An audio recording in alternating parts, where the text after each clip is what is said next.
absolutely nothing to me. Whether it was a code, I wouldn't know what it was. And the policeman said, well, we have been asked to ask you about this person who died in a bomb blast in Ikeja airport, whether you knew him. I said, I'd never heard the name before. And they said, all right, we were asked to investigate. Sir, you are free to go back. So I returned to Akure. A few months later, they came back. And they said I was wanted again. At this time at Alagbon. This is a demonstration of Wirecast. We got there about 12 noon with my lawyer, and I sat down there until about 5 p.m., 6 p.m. when I was told I should send my agbada, my wristwatch, everything back home, including my shoes. This is a demonstration of Wirecast. How I started my 20 months of detention on that batch. And so my wife returned home.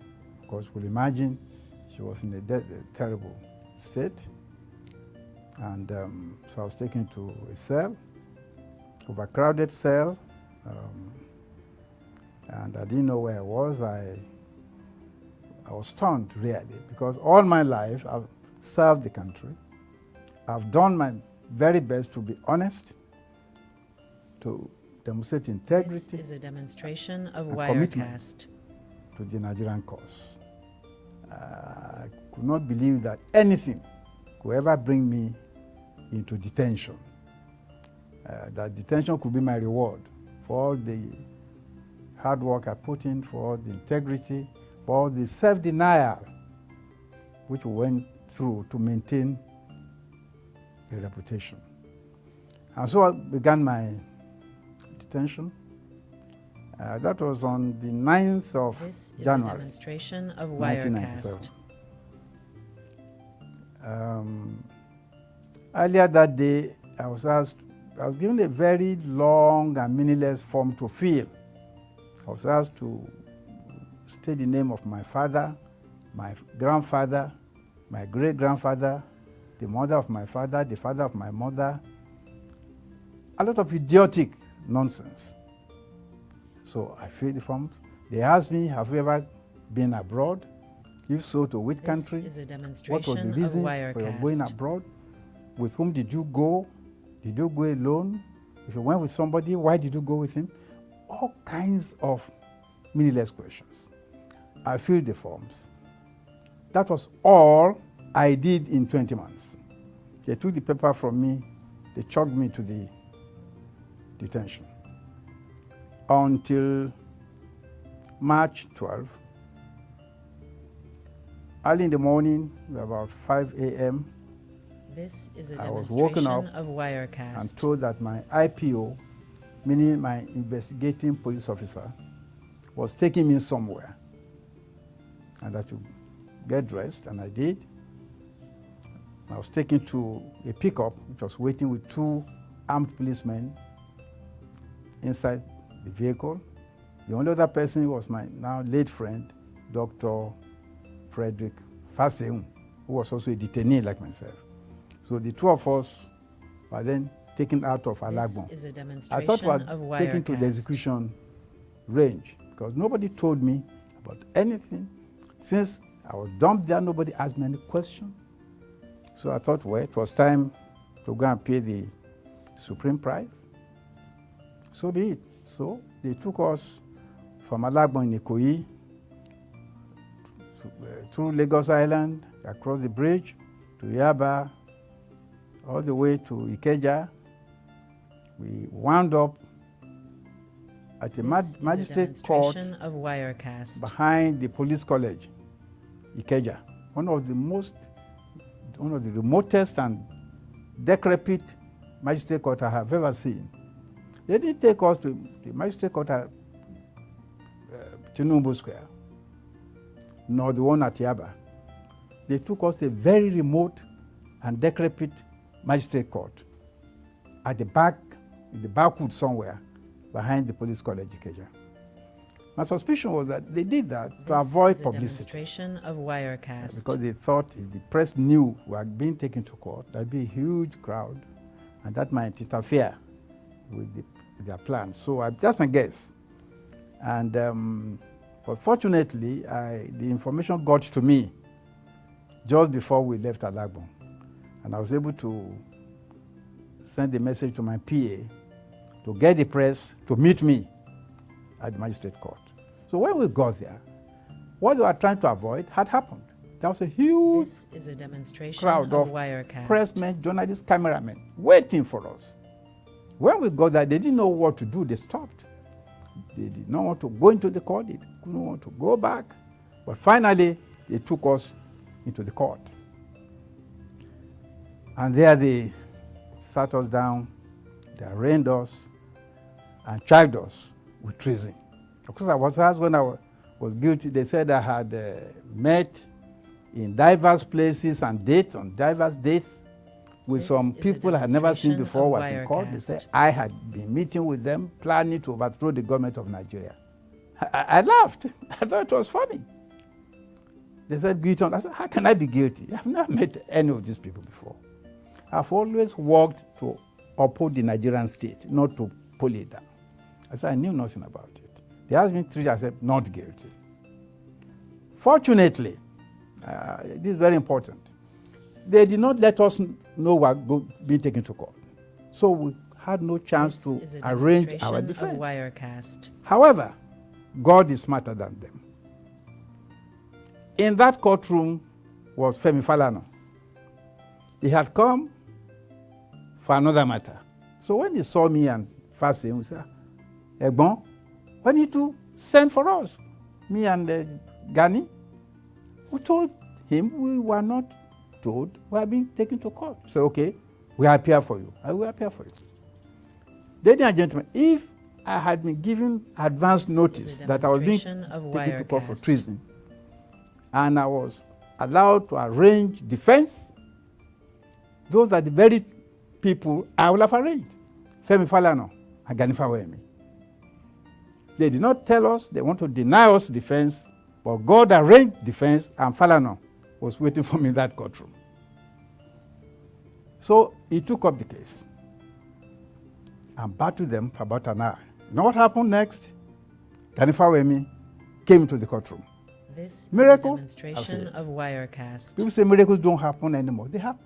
So to me, that was a modern day miracle that Femi Falana and Gani Fawemi, who did not know were being taken to court, and who are the very people we will have hired if I had been given advance information, the same people met us in that court.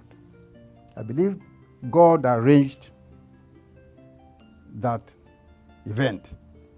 And so the two of them battled the magistrate and the prosecutors until finally they returned us to Alagbon, where we came from. They made an attempt to have us sent elsewhere for detention, but they said no, that the magistrate court has no jurisdiction, no competence to try or even listen to a case of treason. But treason is the highest crime on the statute book. This is a If demonstration I charge with treason of Wirecast. and you are found guilty, the punishment is death.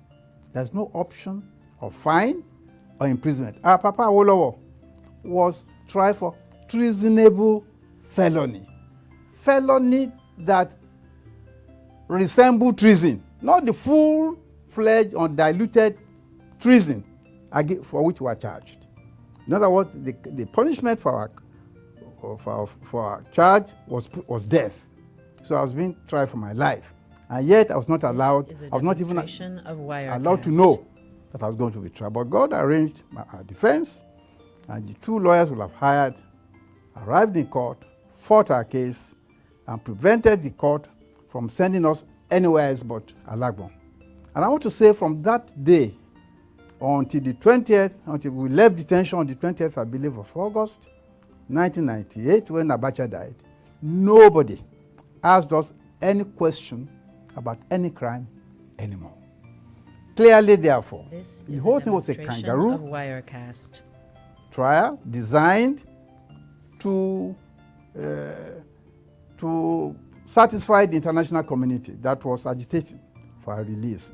Some international foreign governments said they should release us, that they knew we had committed no crime. And so to do quote unquote all that was needful, they took us to court. They said, we're charged for treason, we're being held for treason. Because before that, they didn't tell the world why they were holding us. They now told the world, we are being held for treason, for trying to overthrow the government of Nigeria. I, a civilian, lawyer, civil servant throughout my life, that didn't have no knife, I was charged with trying to overthrow the government that I served all my life. That part of the story of my detention and so-called trial at the magistrate court. They knew a magistrate court cannot try a crime of treason. It is only a high court that has competence, jurisdictional competence to try treason. They took us there just to say we took them to a court. You see, we've embarked on the judicial process, which was absolutely nonsense. So that is the story, and there I was for the next 20 months until Abacha died and they would regain their freedom. Although many other statesmen experienced comparable worst fate, activities such as beatings and rallies against the incumbent government attracted more prisoners and even the instant death of the culprits. Barrister Segun Adegoke, a publicity secretary of the Afenifere and Nadeco, bodies formed to kick against the June 12 election annulment at the its period, recounts his experiences on general gatherings and stage rally against the government. We went to Lagos for a meeting. That was the first encounter. This is a And as we were demonstration of dispersing from the Wirecast. meeting, some policemen who were not in uniform came and arrested many of us at the meeting. I was one of them. And were taken to a police station. And they divided us according to our states. So I was led from Lagos to Ondo here. This And is at a Ondo here, demonstration I of was Wirecast. detained. After some time, they took my statement and they released me. The second one was quickly. That one led to another one because I was the publicity secretary of Afenifere and Nadeco in Ondo State. So I was the one talking all the time, criticizing Abacha, saying things that he was doing that were not good. This is a demonstration of Wirecast. Then, on many occasions, I was defining democracy. I was castigating the military rule. So there was an information that Abacha died. It has not been confirmed. And a group of young men and women gathered together and invited me to Ondo here to come and This is a address demonstration of Wirecast. them. And I went to address them. After the address, they believe Abacha died really. And they were going around, they were trying to go around the town. And after addressing them, I left. Came back to my office. 10 minutes later, about 8 policemen came. And I was whisked to the police station. As a matter of fact, the DPO then, I learned This is is a dead now, demonstration of assaulted me Wirecast. physically. And his complaint was that I was going to get him sacked from his job. In spite of the fact that I was addressing him to say that I was not the convener of the meeting or the rally. I was invited. He didn't want to listen. So they took me to Akure. There was a military governor here then, Oyare Bulem. and they took me there. This is a demonstration and of Adewale Wirecast. remarked that I have been causing trouble for Abacha for some time, and that he was going to deal with me. They kept me in the cell for about a week, not more than that. And later the man called me and appealed to me, the governor. And later we became very good friends. We became so close to the chagrin even of my friends. This is a demonstration of Wirecast. Bandwagon. So that was my experience about that. To date, academics and remarkable Nigerians think that the annulled election was destined to fail, despite General Ibrahim Babangida's 1986 transitional announcement for a number of reasons. One would discover right from the beginning that the transition program was not destined to succeed. And what do I mean by this? This is a demonstration of Wirecast. The time the Babangida-led government said it was introducing the transition to civil rule program, the first thing that he did was to set up what he called a political bureau to fashion out an arrangement, because he said he wanted a new political order to evolve. So, and even in the report given by the political bureau, the Armed Forces Ruling Council, under the command of, under the direction of Babangida, decided to adopt the minority report.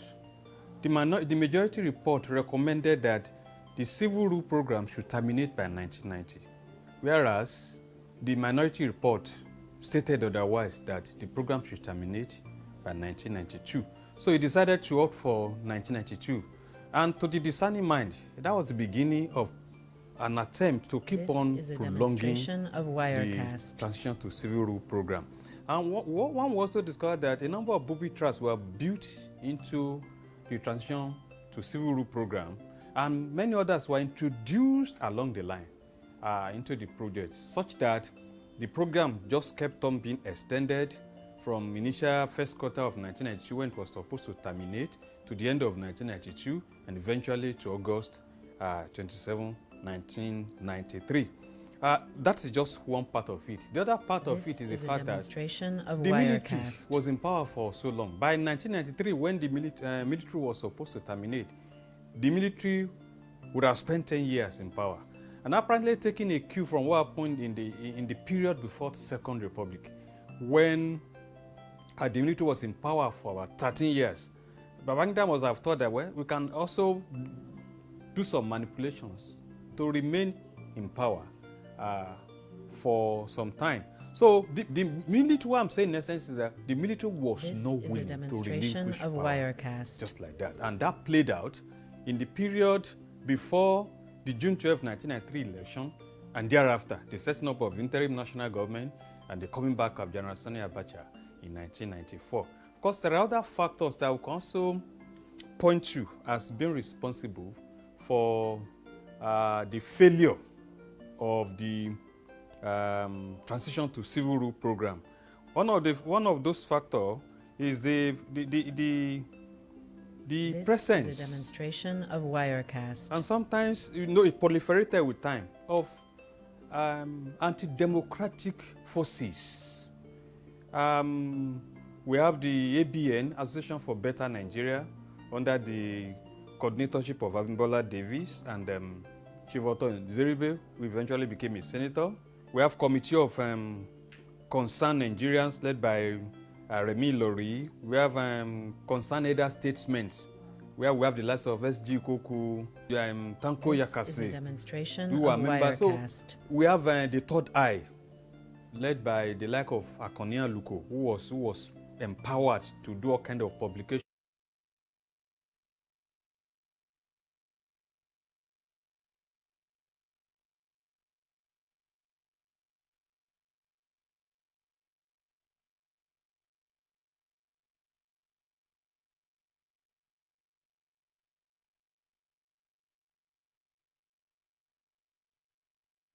This is a demonstration of Wirecast.